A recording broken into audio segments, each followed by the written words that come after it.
of all, good morning to one and all. Now, although it has become more of a formality to begin a speech by thanking the host and the audience, today I honestly want to let you know how grateful I'm feeling right here, right now. It's a truly blessed moment for me to be in my school. I say that with a lot of pride. Yes, my school, and amidst my teachers, I say that with a lot of love, and of course all of you. Thank you for letting me be here and giving me your attention. Now, the next most valuable thing I'm grabbing for myself is this sight, this moment. Now, for those of you who are wondering why I'm so excited sitting here grinning like this, that's because I studied here from 5th standard to 12th standard, and I left from here with a lot of fond memories that are still close to my heart. Now, just being a Santamite is not only easy for me. As you all can see, I'm on the speech here. And for the past more than 8.5 years, I've been a wheelchair-bound person. But the last time I was on this stage was almost a decade ago, almost 10 years back, a time when I waltzed around in these corridors and classrooms as though I owned this place, especially with the importance of assistant head.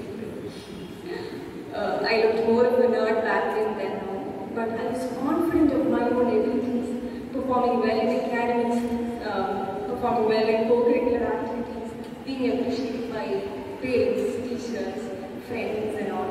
So when I passed out of 12th in 2012, scoring good marks, I chose a course of my own interest and I dreamt of having a good life. But in 2014, my life got flipped as I fell down from a height and became spinal cord injured. That is, my body became paralyzed below my chest level, which means I can neither feel anything downwards nor can I move anything. Now, if that was the biggest problem, I also faced a lot of other problems as well, like a lot of broken bones, losing my vision partially, losing my smell completely, losing one of my kidneys, and bottom line, a lot of things got shattered. My body, my mind, my dreams, not just mine, but those of my loved ones too. And can you imagine what all of these things together can do to you, to your mind? You lose it. You lose yourself. And I did too. I lost myself. To help you understand, I want you to think of the things that you do as a part of a daily routine. Things that you do very easily and naturally, like getting up from your bed, brushing your teeth, bathing, eating, all these things. All these things I had to learn from scratch. Why? Because I moved less than half of my body by myself. Or let's take an example. I want you to think like, suppose you're lying down in bed and you want to sit up.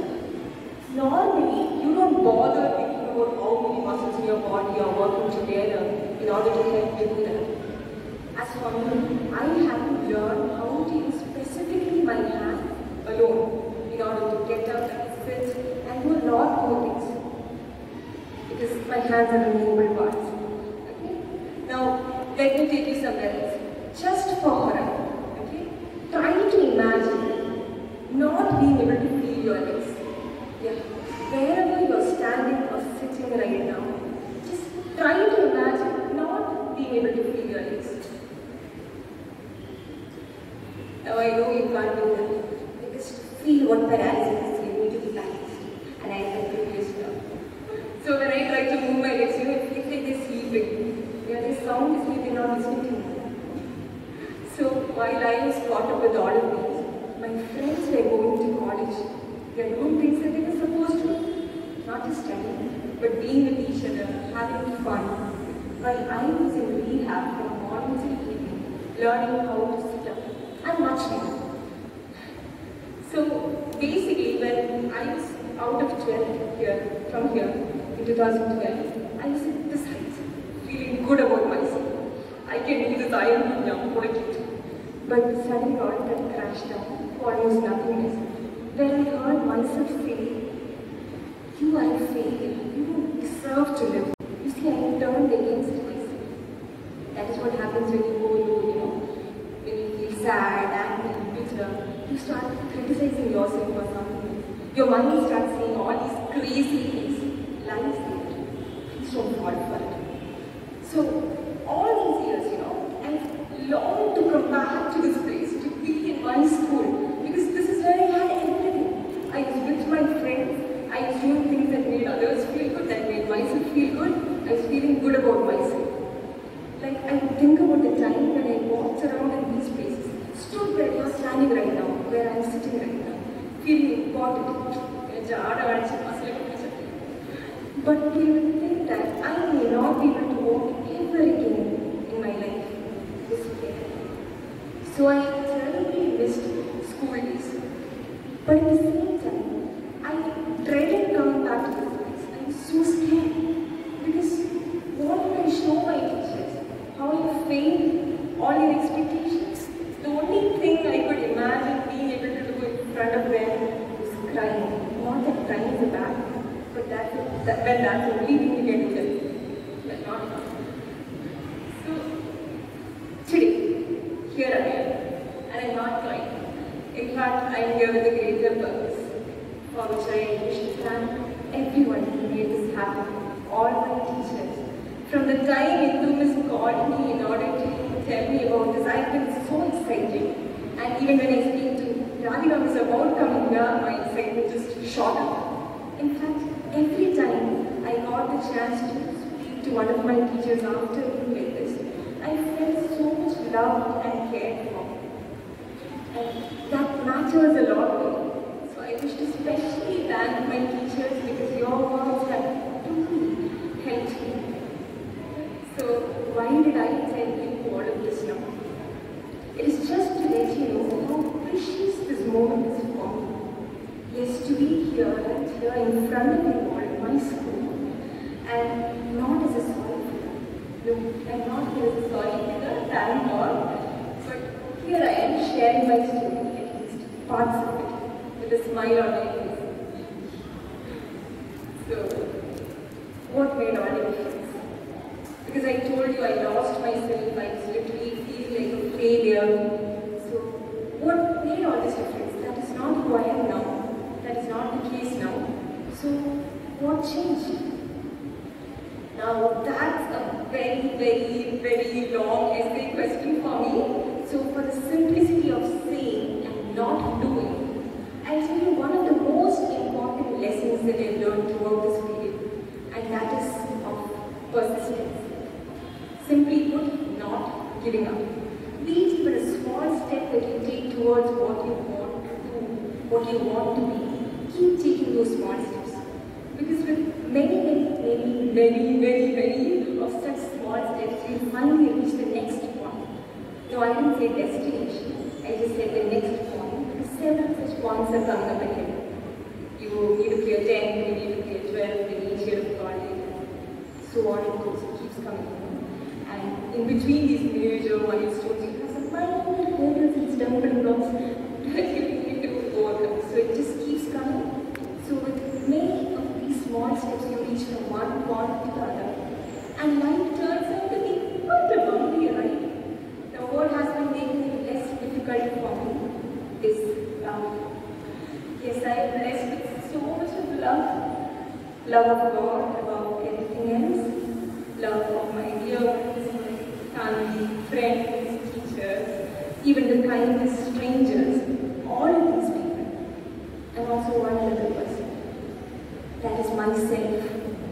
Yes, to be able to love yourself. When I say love, what I mean is to be able to accept yourself with your flaws, with the mistakes that you made. That is so important. For long, especially during the initial period after my injury, I used to blame myself too much. I used to be critical of myself. I was not able to like myself. But thankfully, I learned that I was just hurting myself by doing that.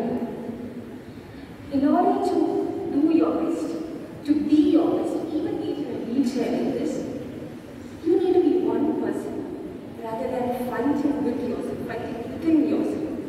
Now, many of you may not be able to relate to what I'm saying, either because you're too small or you haven't reached there where you think that life is so miserable, life is a mess, everything is a mess. Okay, there is being one person, okay, not fighting with yourself. So I was saying like many of you may not be able to understand what I'm saying. You think hating yourself, not being able to like yourself, why would you not like yourself? But there will come times when you feel everything is falling apart. If not now, in the future, where life turns out to be so challenging, and then you might end up criticizing yourself or someone else for that matter. So that is where you are fighting with yourself. So I'd like to show a very small demonstration on what that looks like when you're fighting with yourself. Okay? So when I'm on this wheelchair, in order for the wheelchair to move forward or in any direction, both my hands need to work together. So let's imagine my hands, okay, both my hands are minds of their own. Okay? And my left hand and right hand are fighting against each other, so they want to go in different directions. Let's see what that looks like. Okay? So my left hand and right hand are minds of their own, and they want to go in different directions. So I'm just moving backward. So we're trying to go in different directions now. Okay? But what is happening? I'm not going anywhere. I'm just moving around the same place. And this is what happens when you're fighting with yourself. That is, when you're not able to accept yourself, you're just stuck in one place.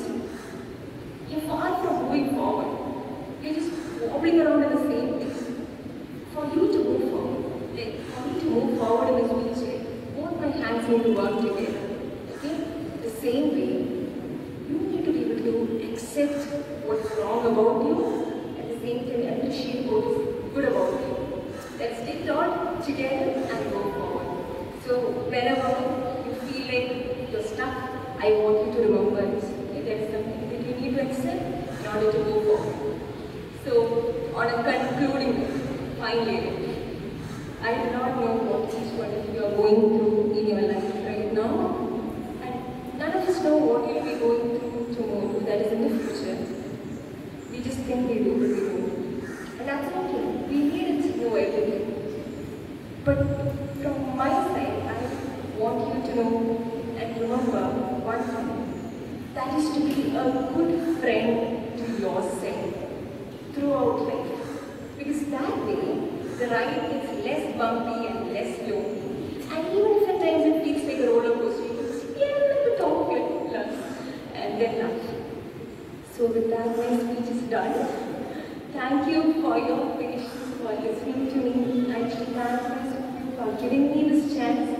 Because a lot of times it is one chance that you miss. And for me today, this day has become so remarkable because the whole vision aspect, and I get to see my teachers and I get to tell my stories. So I'm so thankful to the school and everyone who made this opportunity possible for me. I also wish to thank those who have accompanied me in this journey, my family, my father, mother, sister, my two little nephews, my friend. All of them have joined me in this journey, and I've had so many such people who have accompanied me in my life journey, who made it easier for me. So thank you all of you for listening to me. And if you enjoyed listening to me, just clap louder.